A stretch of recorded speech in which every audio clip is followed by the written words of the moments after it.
My fiancée moved her sister into our house while I was away, demanding I pay her debts. I came home, saw them wearing my clothes, and called the police for trespassing. My fiancée screamed, "Family first," as the officers escorted her sister out in handcuffs, and then I, 35 male, just got back from a 2-week work training program out of state. Walked into my house at 11 p.m. last night and found 2 women I barely recognized lounging on my couch, eating takeout from containers spread across my coffee table, watching my TV. Took me a solid 5 seconds to realize one of them was my fiancée. The other was her sister, both wearing my clothes. My fiancée had on my vintage band t-shirt collection, the Nirvana one I got at a garage sale for $200. Her sister was literally wearing my Ralph Lauren bathrobe that cost $180. "Babe, you're home early." My fiancée jumped up, smiled like this was totally normal.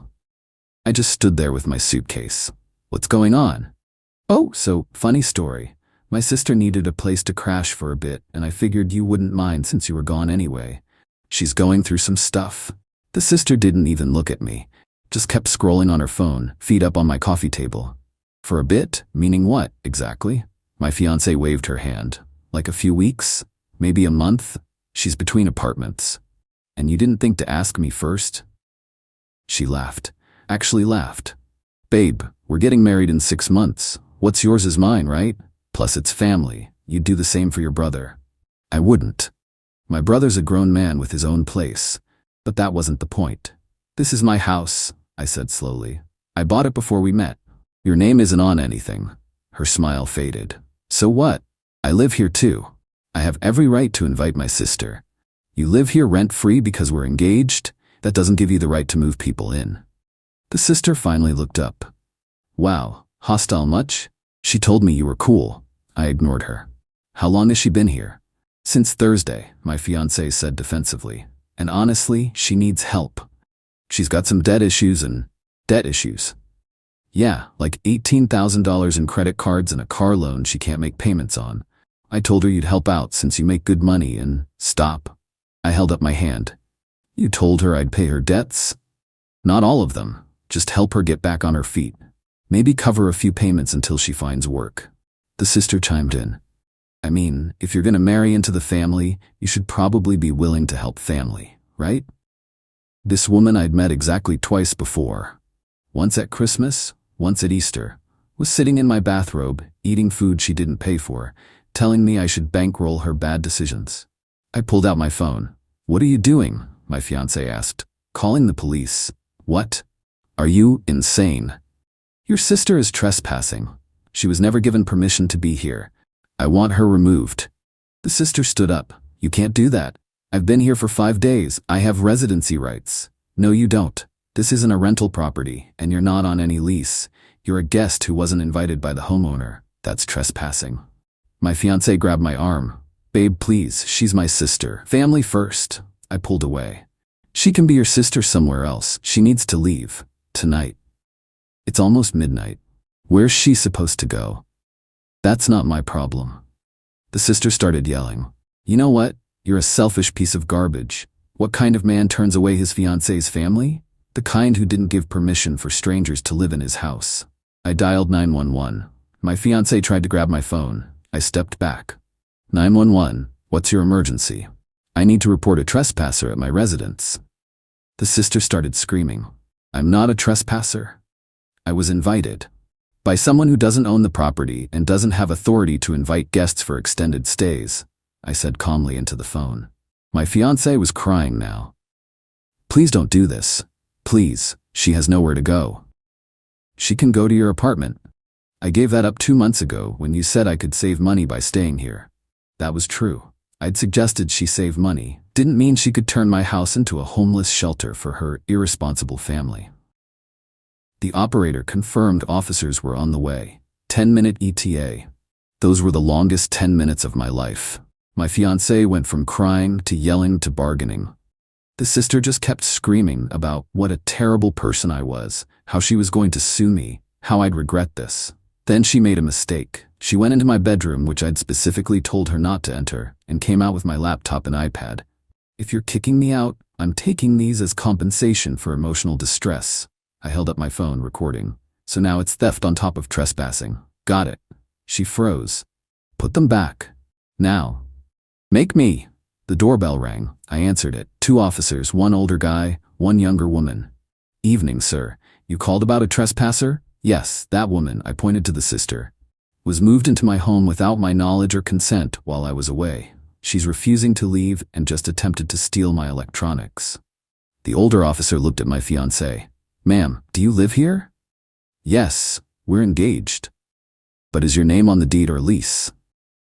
Well, no, but, he turned to me. Sir, is she authorized to invite guests?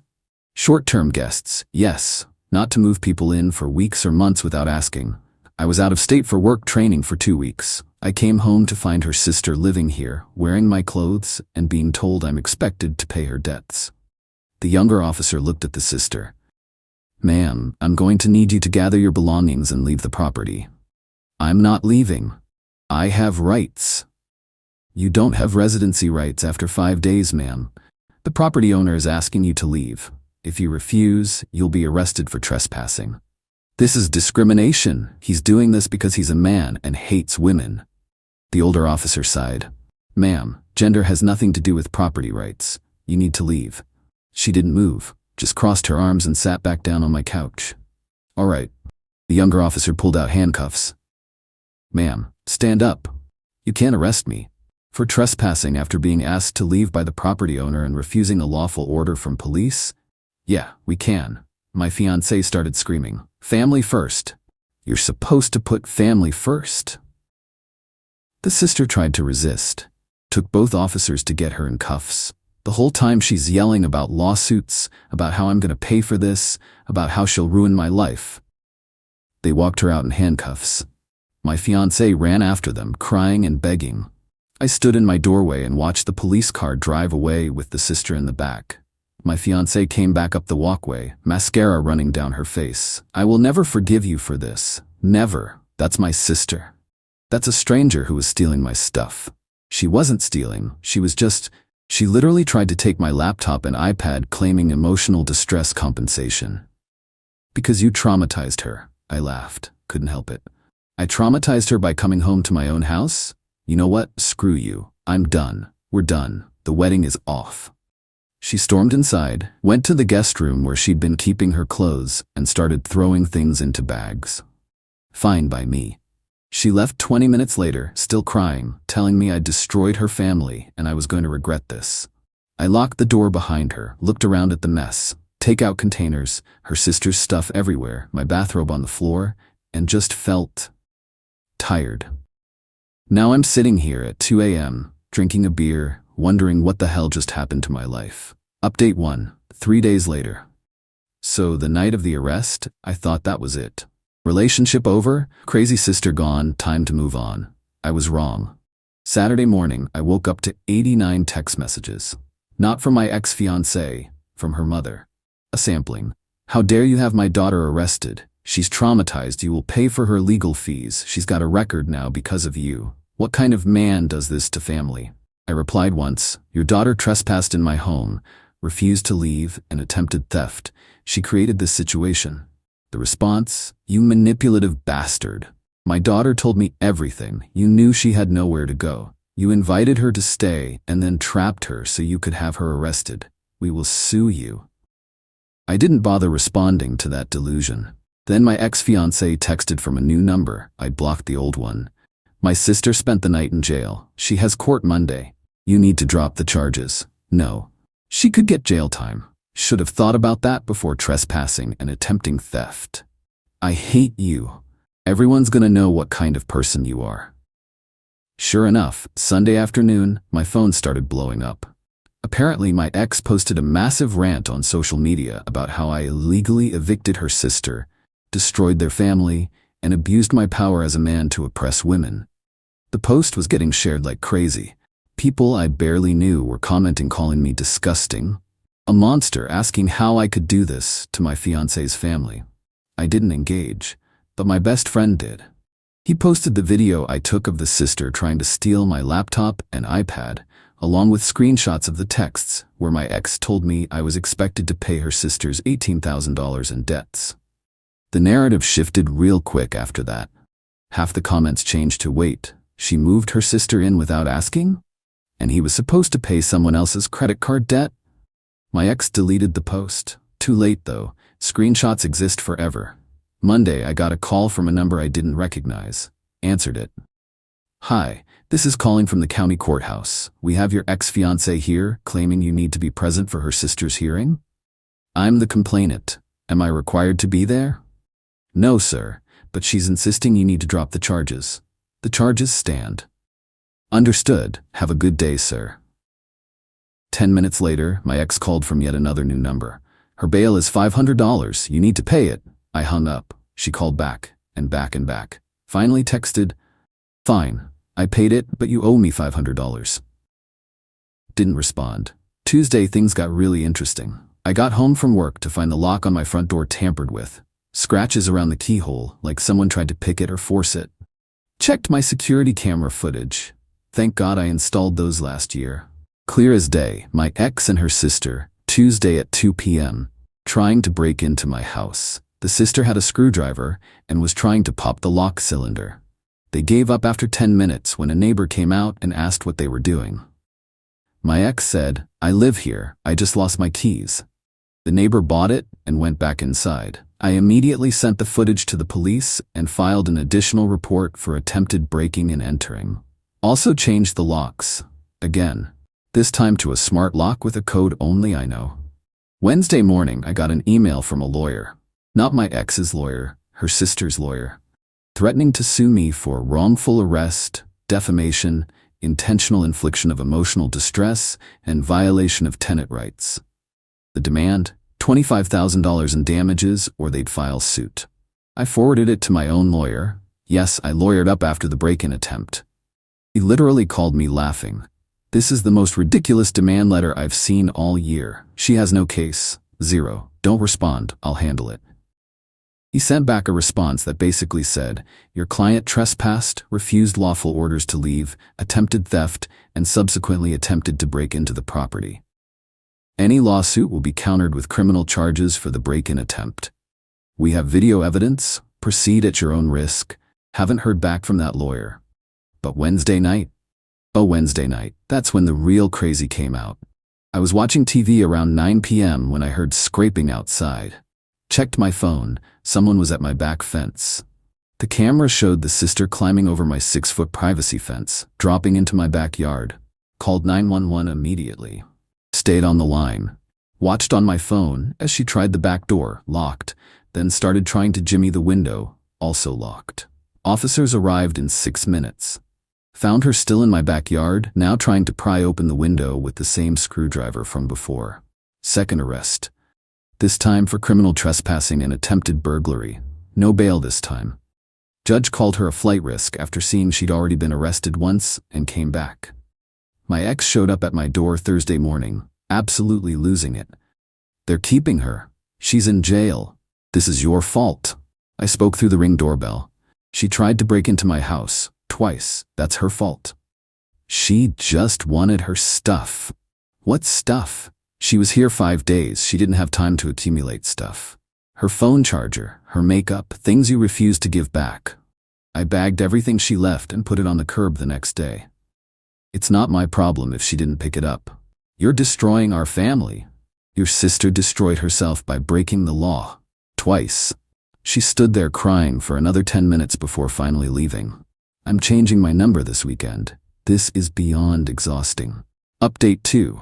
2 weeks later, buckle up because the entitlement reached nuclear levels and the consequences are finally catching up with them. After the second arrest, I thought maybe, just maybe, they'd back off. Wrong again. The ex-fiancée started a campaign. Not on social media this time. Learned her lesson there, but through mutual friends and acquaintances. She was telling everyone I'd stolen her sister's belongings, that I'd fabricated the trespassing to get revenge because she stood up to me, and that the whole thing was because I'm a controlling abuser who couldn't handle her having family around. Problem for her.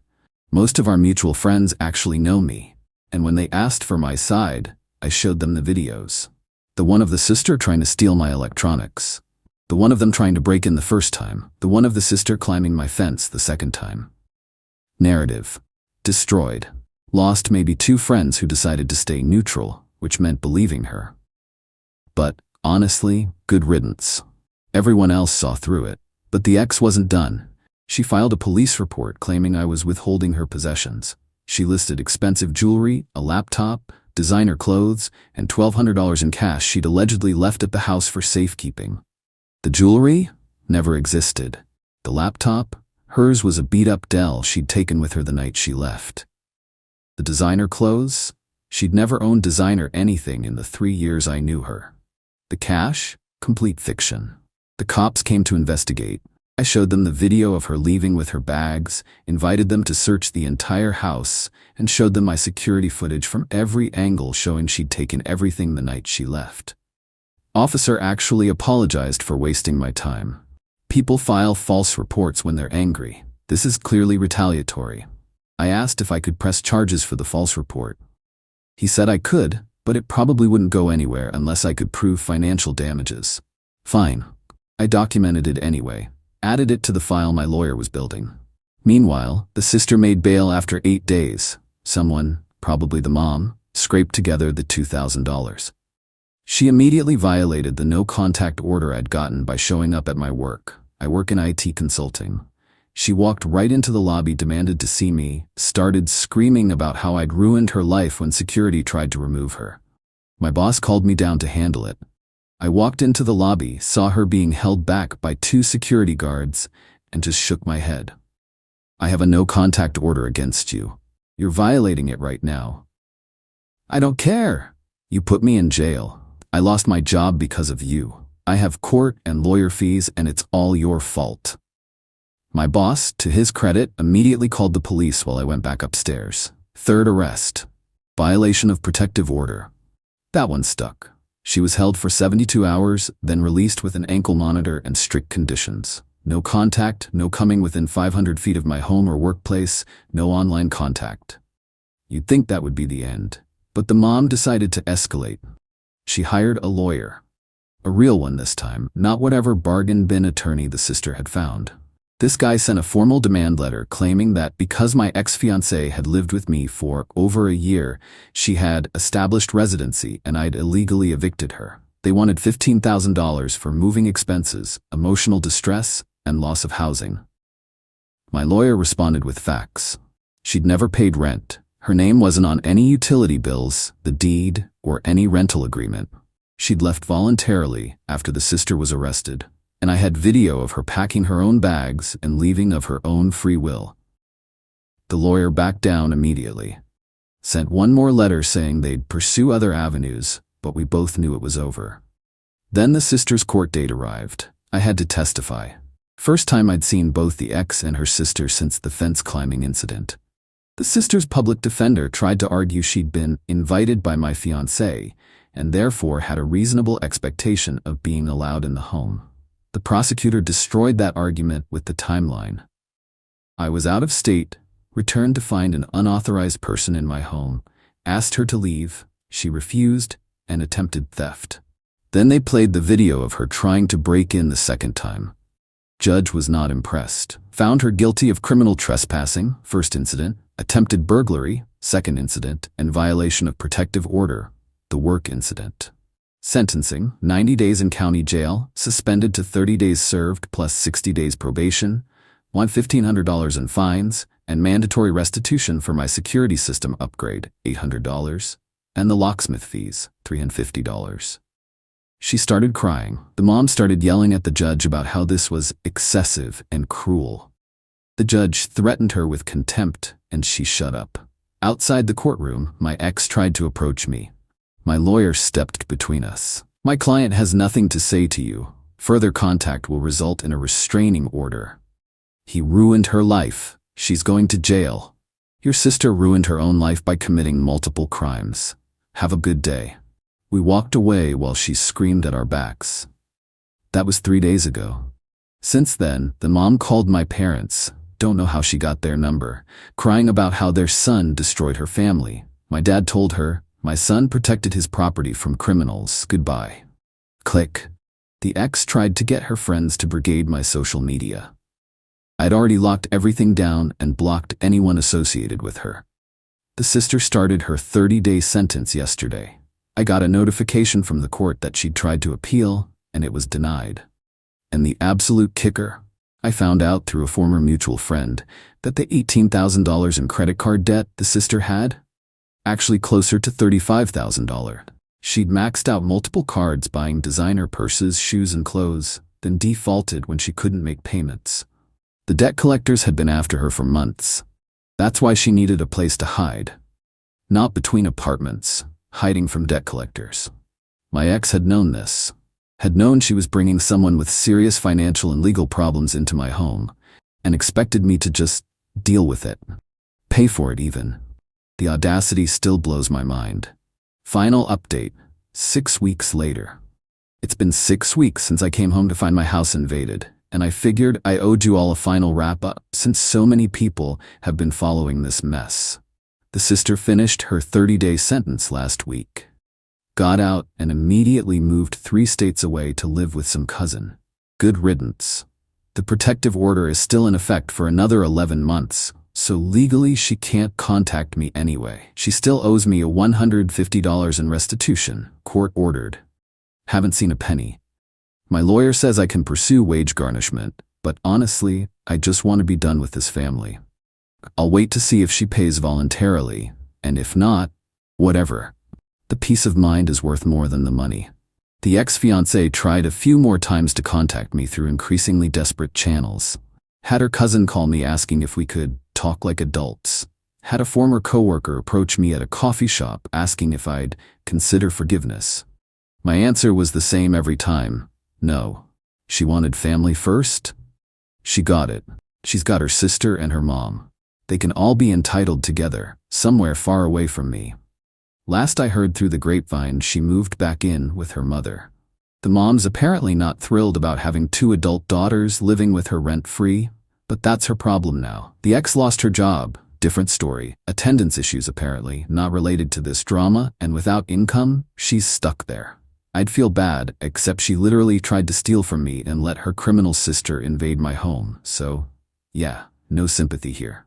As for me, I'm doing better than expected.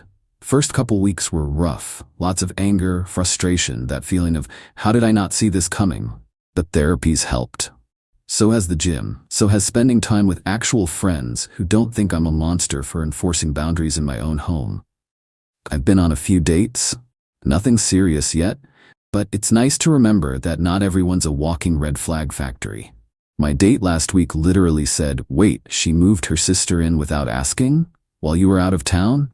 That's insane. It was refreshing to have a normal reaction validated. Sold my old couch. Couldn't look at it without remembering the sister sprawled on it in my bathrobe, and got a new one. Feels good. Redecorated the guest room too. It's an office now. No more random people sleeping in there. The house feels like mine again. Took a while, but the invasion vibe is finally gone. Biggest lesson learned, trust your gut. I had doubts about my ex before this. Little things, how she talked about money, how she handled conflict, how she'd bend the truth to make herself look better in stories.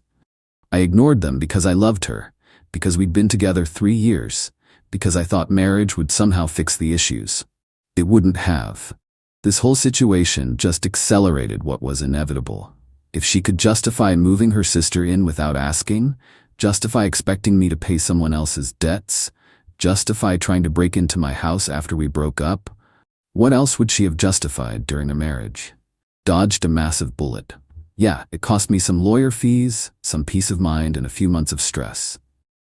But it saved me from a lifetime of being financially and emotionally drained by someone who fundamentally didn't respect me or my boundaries. The sister's now dealing with her debt collectors in another state, racking up a criminal record, and learning that actions have consequences. The ex is unemployed, living with her mom, and probably still telling everyone I'm the villain. And the mom's stuck with both of them. Meanwhile, I'm here in my house, my name on the deed, my rules, my peace. New couch, new office, new boundaries. They thought family first meant I should sacrifice my home, my money, and my sanity for people who didn't respect me. I showed them that family first doesn't mean enabling criminals and freeloaders. Some of you asked if I regret calling the cops that first night. Hell no. That decision protected me from months or years of them slowly taking over my life, my home, my finances. The sister would have temporarily stayed for months. The debt would have somehow become my problem. The ex would have found more family emergencies that required my wallet. I cut that off immediately, and every crazy thing they did afterward just proved I made the right call. To anyone in a similar situation, your home is your sanctuary. Your boundaries matter. Don't let anyone, family, fiancé, whoever, make you feel guilty for protecting what's yours. If someone truly cared about you, they wouldn't ambush you with unauthorized house guests and debt obligations. Thanks for following along with this nightmare. Time to close this chapter and actually enjoy my life.